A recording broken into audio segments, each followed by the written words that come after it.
L'erreur ici, c'est de ne pas savoir à quoi ça sert en vrai, quoi. Qu'est-ce que ça apporte en vrai? Pour moi, les trois bénéfices directs, le premier, c'est la régulation du système nerveux sympathique, celui qui n'est pas sympathique, justement. Ton système nerveux sympathique, très grossièrement, c'est le système attaque-défense. D'accord? Donc, ça veut dire que grosso modo, s'il y a un tigre qui arrive là près de toi, tu lui fais pas Gousou, gousou, gousou, gousou, ça va bien. Trop tard. D'accord? Il faut pas oublier que nous sommes, j'avais entendu ça dans une conférence d'un chercheur en neurosciences, et j'avais trouvé ça excellent, mais en fait, il faut pas oublier que nous sommes les héritiers, les descendants. Alors lui, il a pas dit comme ça, mais je te le dis à ma sauce. Nous sommes tous ici vivants aujourd'hui, nous qui sommes nés, nous sommes tous les héritiers des êtres humains les plus flippés du monde. Pourquoi? Parce que celui qui fait «Oh, un ours! Oh, gouzou, gouzou, gouzou, gouzou!» n'est plus là pour en parler, pour avoir des descendants, pour avoir des enfants, parce que il a fait une seule connerie, il l'a payé de sa vie. Donc forcément, tous ceux qui ont survécu, qui ont eu des enfants, etc., qui se sont reproduits, qui n'ont pas été éliminés, sont ceux qui se sont dit je me barre. Ou j'attaque. Donc c'est ceux qui avaient une propension à activer leur système nerveux défense, attaque, figement, la plus forte. Il faut pas l'oublier ça. Parce qu'on parle du stress aujourd'hui, de plein de choses, mais il y a aussi notre héritage, quoi, quand même.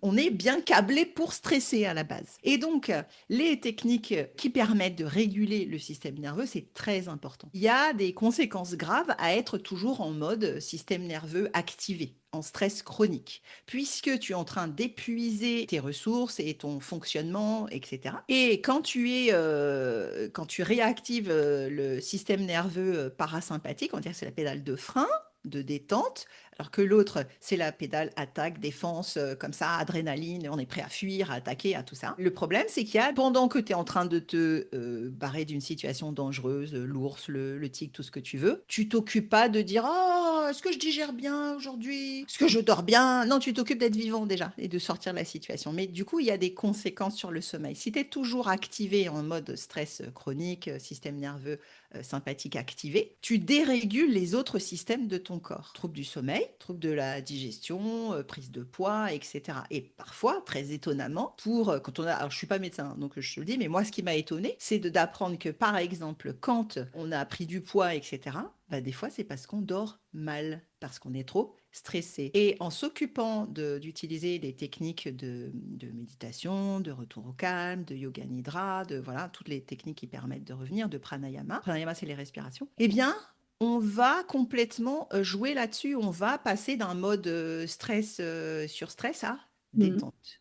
Donc, c'est même une question de santé publique. Il y a un boom des maladies cardiovasculaires et des problèmes de santé, de diabète, de poids, de plein de choses qui sont liés au fait qu'on ne sache pas respirer, on ne sache pas se détendre, on ne connaisse pas bien notre corps, comment il fonctionne. Et il y a des fois, on va aller chercher des solutions très compliquées et plein de choses parce qu'on ne le connaît pas, on ne sait même pas à quoi ça sert. Alors, ce n'est pas une question de mode ou pas de mode, c'est une question de connaissance de soi. Pour moi, donc, la deuxième erreur, c'est vraiment se dire, en fait, j'en sais rien de ces histoires, à quoi ça sert, tout le monde parle des émotions, mais et moi, est-ce que j'ai bien compris quels étaient les bénéfices concrets et, dans mon cas, dans ce qui me concerne. Donc le premier, c'est cette idée, la régulation du système nerveux et l'amélioration de la santé de manière naturelle et simple en enlevant toutes les dérégulations qui en ce moment ont lieu et épuisent ton corps. Le deuxième bénéfice que je vois, c'est cet ancrage positif pour réactiver un état émotionnel agréable. On va faire, si tu le veux bien, on fait un petit truc. Je vais te proposer un truc qu'on fait pas très souvent. On a dans les poumons ce qu'on appelle de l'air résiduel. C'est une partie, c'est nos poubelles, quoi. C'est une partie qu'on vire pas. Parce que quand on est pensé, on est en train de penser, on est stressé comme ça, on pense pas tellement respirer, on respire là-haut, là. On respire un peu comme ça et pas à plein poumon.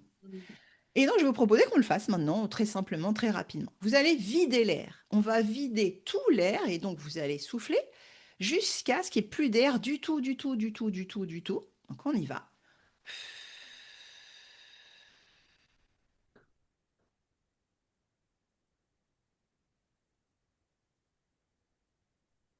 Quand il n'y en a plus, on laisse le ventre se gonfler naturellement, le thorax, les épaules, et on prend de l'air bien jusqu'en haut.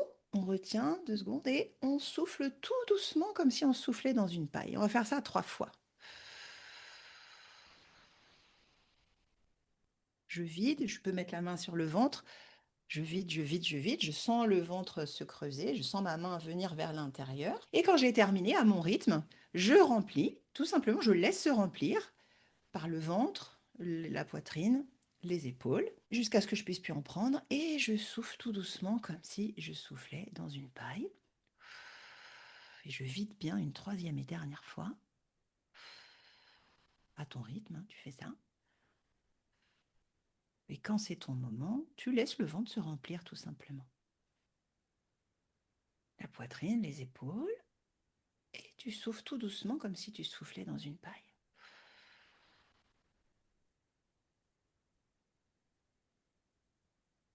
Voilà. Quand toi tu as terminé, tu vas tout simplement laisser ta respiration naturelle agir et l'observer. Tu peux fermer les yeux ou baisser les yeux et juste tu vas observer ta respiration naturelle. Est-ce qu'elle est différente? Est-ce qu'elle est plus posée? Est-ce que l'air qui rentre par le nez, il est plus frais que l'air qui ressort? Voilà, tu fais juste quelques petites observations. Et puis à ton rythme, tranquillement, tu vas rouvrir les yeux. Voilà. Je pense qu'on a dû prendre franchement 2 minutes. Mm. Tu peux faire ça aux toilettes discrètement. Tu peux le faire même sans que personne s'en rende compte. Est-ce que tu ressens la détente qui peut se produire en très peu de temps? Donc ça, c'est un, la régulation de ton système nerveux. Et deux, je vais ajouter un petit truc que j'aime bien faire. Tu frottes tes mains comme ça, tes paumes l'une contre l'autre, en particulier le bas des paumes. Tu frottes, tu t'amènes de la chaleur. Et puis, tu vas aller poser tes mains sur les yeux fermés, bien sûr, pour amener cette chaleur, pour détendre les muscles des yeux. Voilà. On va faire ça 3 fois. Deuxième fois, tu amènes de la chaleur, voilà. Et tu poses sur tes yeux fermés et tu détends les yeux tranquillement. Et puis, on va faire une troisième fois. Ah. Voilà. Alors, ce geste-là, moi, il est très fort déjà parce que dans ma formation de ma certification de yoga, je l'apprends. Donc, c'est associé à des bons moments. Et donc, je fais un ancrage positif avec ce geste, en fait. Ce geste, ça me détend, ça me... Et à chaque fois que je l'ai fait, ça a été un moment très agréable de détente, de soin de moi. Mais moi, j'ai un autre ancrage en plus de ça, un ancrage mémoriel. C'est-à-dire que mon corps, c'est la mémoire du corps qui parle cette fois-ci. Quand je frotte les mains et quand je pose sur mes yeux, détente. Donc, mon corps, chaque fois que je le fais, détente.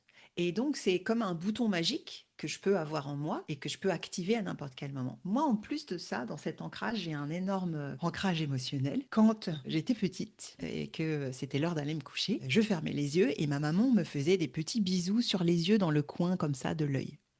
Et du coup, quand je pose mes mains sur les yeux, la première fois que je l'ai fait et que j'y ai pensé, j'ai dit, est-ce que j'ai plus ma maman, elle est plus là. Mais je me suis dit, oh, c'est comme si elle était encore là et qu'elle me faisait un bisou sur les yeux. Donc l'ancrage, c'est cette idée que j'avais pas prévu. L'ancrage, c'est cette idée que ton corps se souvient. Malheureusement, nous, on utilise beaucoup cette technique d'ancrage à notre insu négativement. Tu arrives dans une salle où tu vois une personne et hop, tu te sens, tu te crises parce que tu te souviens de telle chose, il y avait des choses désagréables associées. Alors, profitons pour choisir nos ancrages, pour rééquilibrer en faisant des ancrages de détente positifs, agréables. Et donc, une petite astuce pour ça, chaque fois que tu es en train de vivre un moment génial, prends un petit temps pour faire les respirations dont je t'ai parlé, pour fermer les yeux et pour saisir l'instant et t'en souvenir. Quand mon fils, on était en vacances en Nouvelle-Calédonie, à un moment donné, il voulait prendre des photos, on n'avait pas l'appareil photo. Et il disait, maman, maman, je voudrais prendre des photos. Je lui dis, prends-les avec tes yeux, mon chéri. Prends toutes les photos que tu veux avec tes yeux, comme ça tu vas t'en souvenir. C'est ça, cet ancrage, c'est de dire, ça, ce moment que j'ai vécu avec mes cops, avec plein de trucs, c'était génial et je veux prendre même quelques secondes pour me souvenir de ce moment-là. Et comme ça, à un moment donné où t'es pas très bien, où tu as le blues par une musique, tu réentends, ou un geste comme on a fait, ou autre chose, tu vas réactiver la mémoire de ce moment positif, agréable, qui te détend. Donc ça, c'est important de comprendre que Ouais. c'est pas juste un effet à la mode, il y a un vrai bénéfice on active ce qu'on appelle des ancrages, et cette fois, ben, on va faire des ancrages positifs qui nous régulent, qui nous posent. Et puis, le troisième élément sur troisième petite leçon, troisième bénéfice, c'est que chaque émotion en vrai, et donc c'est très important de pas juste le faire parce que c'est à la mode, ou de bien comprendre en fait ce qu'il y a derrière, et que c'est pas des trucs oui, oui, éducation, ceci, positif par là. Non, non. C'est arrêter de fonctionner à l'envers de soi, en fait.